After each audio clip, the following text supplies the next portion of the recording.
Pada malam berapa? 27 hari ini, pada hari ini 27 Rejab. Ramai orang beriktikad bahawasanya hari ini berlakunya peristiwa Al-Isra' wal Mi'raj. Sebenarnya memang benar kita beriman dengan peristiwa Isra' dan Mi'raj. Allah Subhanahu wa taala menyebut tentang peristiwa Isra' di dalam Al-Quran. Subhanalladzi asra bi'abdihi laylan minal masjidil haram ilal masjidil aqsa. Maha suci Tuhan yang menjalankan hambanya pada waktu malam daripada Masjidil Haram ke Masjidil Aqsa. Walaupun sekarang ni ada orang tafsirkan Masjidil Aqsa dengan makna itu dan ini, tetapi Al-Masjidil Aqsa yang dipahami pada zaman Nabi SAW, Masjidil Aqsa, seperti mana yang disebut di dalam hadis Nabi SAW, la tashuddur rihal illa ila salasati masajid. Tidak susah payah untuk melakukan kembara melainkan kepada 3 masjid. Masjid hadha wa Masjidil Haram wa Masjidil Aqsa. Masjidil Aqsa, melainkan masjid aku ini, Masjidil Haram, Masjidil Aqsa, kata Nabi dalam hadis yang diriwayatkan oleh Imam Al-Bukhari. Jadi kalau orang pergi masjid bungkus pakaian kerana nak pergi duduk di masjid negara, tak ada pasal. Padan main duduk Masjid Alwi je. Kau nak pergi duduk Masjid Putrajaya pun tak ada pasal. Padan dengan duduk Masjid Alwi saja sama pahalanya semua masjid. Melainkan yang 3 ni tak sama. Tambah kalau kita bungkus pakaian di Malaysia nak pergi iktikaf masjid di India, lagi tak pasal. Di Pakistan pun lagi tak pasal. Oh bagus punya Pakistan. Tak ada. Semua masjid dalam dunia sama. Melainkan 3 yang disebut oleh Nabi SAW. Ada riwayat-riwayat yang tidak sahih sebut Masjid Dimashq dan seumpama. Ini tidak sabit daripada Nabi SAW. Kita beriman tentang berlakunya peristiwa Al-Isra' dengan nas Al-Quran Al-Karim, dan sabit kejadian peristiwa Mi'raj, yakni Nabi SAW naik ke langit seperti mana yang disebut di dalam nas-nas di dalam hadis-hadis Nabi SAW. Cumanya hadis-hadis itu sebahagiannya sahih, sebahagiannya palsu, sebahagiannya direka-reka. Walau bagaimanapun Nabi naik ke Sidratul Muntaha, benar. Kisah Nabi pijak Arash, palsu, tak betul. Kisah Nabi tengok perempuan tua umur 7,000 tahun itu di umur dunia, tak benar. Nabi naik, benar. Sebahagian cerita itu benar, ada di dalam kitab-kitab yang sahih, dalam Bukhari, dalam Muslim, dan juga kitab-kitab hadis yang lain yang sabit daripada Nabi.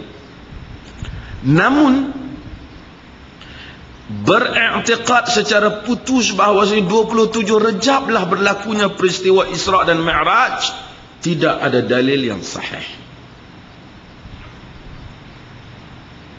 Peristiwa Al-Isra' dan Mi'raj itu berlaku, ya. Bila dia berlaku, ulama-ulama memberikan berbagai pendapat berdasarkan nas hadis yang ada. Al-Imam Ibn Jarir umpamanya menyatakan pada tahun yang pertama kerasulan. Ada yang menyatakan pada bulan Ramadan, dan berbagai-bagai lagi. Ada pendapat yang dhaif yang kata 27 Rejab. Pendapat itulah yang masyhur. Namun dia dhaif, lemah. Tak ada dalil yang kuat untuk menyokong. Lebih mendukacitakan lagi apabila ada orang pula berpendapat 27 Rejab tu sunat puasa sementara sempena Isra' dan Mi'raj. Ini satu ibadat rekaan yang baru. Ini ibadat rekaan. Ini tidak sabit daripada hadis Nabi SAW. Para sahabat lebih cinta Nabi. Tak pernah mereka puasa sempena Isra' Mi'raj pun. Tak pernah. Lau kana khairan lasabaquna ilaihi. Jika benda ni baik dan ke sahabat dulu, tak dan ke kita. Dia orang dahului kita. Sebab tu kita percaya Isra' dan Mi'raj. Cumanya sebutan 27 Rejab lah peristiwa Isra' dan Mi'raj, tak ada dalil yang kuat. Ada pendapat ulama, ada pendapat kita pun tahu. Ada dalil yang kuat menyokongnya? Tak banyak dalil, tak ada dalil yang kuat untuk menyokongnya. Habis itu bila berlaku, wallahu a'lam, macam-macam pendapat. Yang penting kita yakin ia berlaku. Kita tak tahu tarikh lahir Nabi Musa, tapi kita yakin Nabi Musa ada. Kita tak tahu tarikh lahir Nabi Syuaib, tapi kita tahu Nabi Syuaib ada dengan nas Al-Quran. Nabi Harun, Nabi Yahya, para nabi, para anbiya yang kita tak tahu tarikh mereka lahir bila, mati bila, tetapi kita yakin mereka ada. Kita disuruh meyakini berlakunya peristiwa Isra' dan Mi'raj pada zaman Nabi SAW. Bahkan yang lebih penting bukan sekadar kita mengenang sahaja, tapi mengambil pengajaran daripadanya. Terutama tentang Masjidil Aqsa yang hari ini berada di tangan Yahudi. Yang berada di tangan Yahudi ketika kita orang Islam, anak orang Islam duduk tengah ramai yang mati rempit atas jalan, sedangkan anak-anak orang Palestin terpaksa menghadapi peperangan. Ketika penyanyi-penyanyi kita pergi ke mahkamah kerana yang seorangnya mabuk memukul yang lain, wanita-wanita itu. Sedangkan anak-anak orang Islam di Iraq, di Palestin, saban hari dibunuh. Operasi yang dilakukan akhir-akhir ini di Patani membunuh ramai orang Islam. Kita orang Islam duduk saja. Bahkan kita tidak sensitif. Kalau tuan-tuan tengok masa kita buat pada minggu lepas tentang mengingati Palestin, yang antara yang disiarkan itu ialah bagaimana pada tahun 1915 ketika British mengerahkan tentera daripada negeri-negeri jajahannya, India, Tanah Melayu, untuk dihantar ke Palestin.